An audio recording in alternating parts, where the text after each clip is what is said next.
Horse riding बगैर knowledge के करेंगे। हर घोड़ा अपने एक मिजाज का है। आपको एक ऐसा घोड़ा मिल जाए जो कि आपको कोई प्रॉब्लम नहीं दे रहा, तो वो कौन सी फोर्स है जो कि घोड़े की रीढ़ की हड्डी को डैमेज करेगी।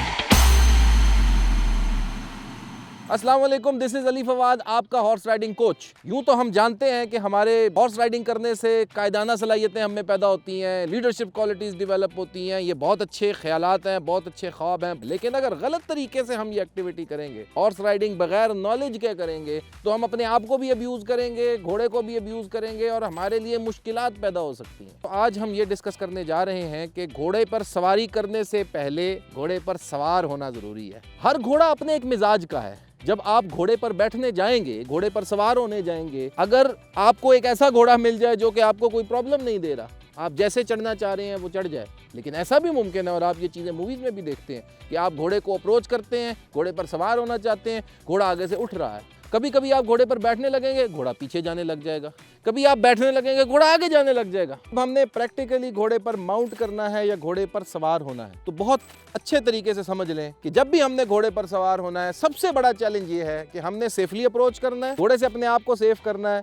वो चीज़ें हम सेफ्टी लेक्चर में हम ऑलरेडी समझ चुके हैं। अब हमने घोड़े को सेफ करना है जब हम घोड़े पर माउंट होने जा रहे हैं। ये जो तमाम नेक से लेकर पीछे हाइंड क्वार्टर तक वर्टेब्रल कॉलम है, जिसको हम रीढ़ की हड्डी बोलते हैं। घोड़े की भी एक रीढ़ की हड्डी है जो कि चल रही है, और इसके बीच में मोहरे हैं, इसके ऊपर सैडल डली हुई है। अब अगर घोड़े पर माउंट करते हुए, घोड़े पर सवार होते हुए मैं सैडल को खींचता हूँ या पुश करता हूँ या ट्विस्ट करने की कोशिश करता हूँ, मैं वजन डाल रहा हूँ, तो वो जो वर्टिब्रेट्स हैं जो कि आपको इस इमेज में नजर आ रहे हैं, ये वर्टिब्रेट्स, ये मोहरे हिल जाते हैं। और जब ये हिल जाते हैं तो घोड़े को तकलीफ होती है, घोड़े लंगड़े होते हैं, आपको पता भी नहीं चलेगा कि क्या प्रॉब्लम आ रही है। तो हमने जब भी सवार होना है, हमने इस बात का ध्यान रखना है कि सैडल के ऊपर कोई फोर्स ना पड़े। तो वो कौन सी फोर्स है जो कि घोड़े की रीढ़ की हड्डी को डैमेज करेगी?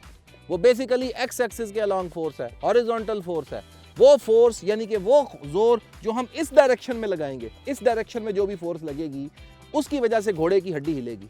तो हमने इन फोर्सेस को, एक्स एक्सिस के अलॉन्ग हॉरिजॉन्टल फोर्सेस को मिनिमाइज करना है, कट डाउन करना है। और वो तमाम फोर्सेस जो वर्टिकल हैं, यानी ऊपर से नीचे की तरफ वो चीजें, जो भी फोर्सेस, जो भी जोर हम ऊपर से नीचे की तरफ लगा रहे हैं, उससे सैडल प्रेस होगी, घोड़े को तकलीफ नहीं होगी। ये एक अच्छी प्रैक्टिस है कि आप माउंटिंग ब्लॉक का इस्तेमाल करें। यूं तो हम इसमें पाँव डालेंगे, रुकाब के अंदर पाँव डालेंगे, अपना वजन डालेंगे रुकाब पे, हम घोड़े पर सवार हो जाएंगे। इससे वो हॉरिजॉन्टल फोर्सेस या वो फोर्सेस जो घोड़े की वर्टिब्रेट्स को डैमेज कर रही हैं, डैमेजिंग फोर्सेस, इन आसान जुबान में जो डैमेजिंग फोर्सेस हैं, वो अपनी जगह मौजूद रहेंगे।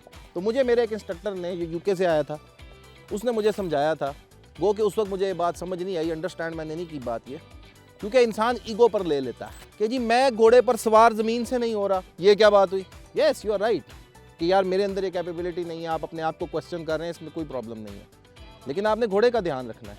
It is a good practice कि आप माउंटिंग ब्लॉक से माउंट करें। अगर आपके पास कोई ऐसी ऊंची चीज़ है जिस पर आप सवार होकर, खड़े होकर घोड़े पर बैठ जाएंगे, तो ये घोड़े के लिए भी अच्छा होगा और आपके लिए भी अच्छा होगा। नेक्स्ट पार्ट में हम माउंटिंग द हॉर्स ये डिस्कस करेंगे। So stay tuned, we look forward to have you in next video.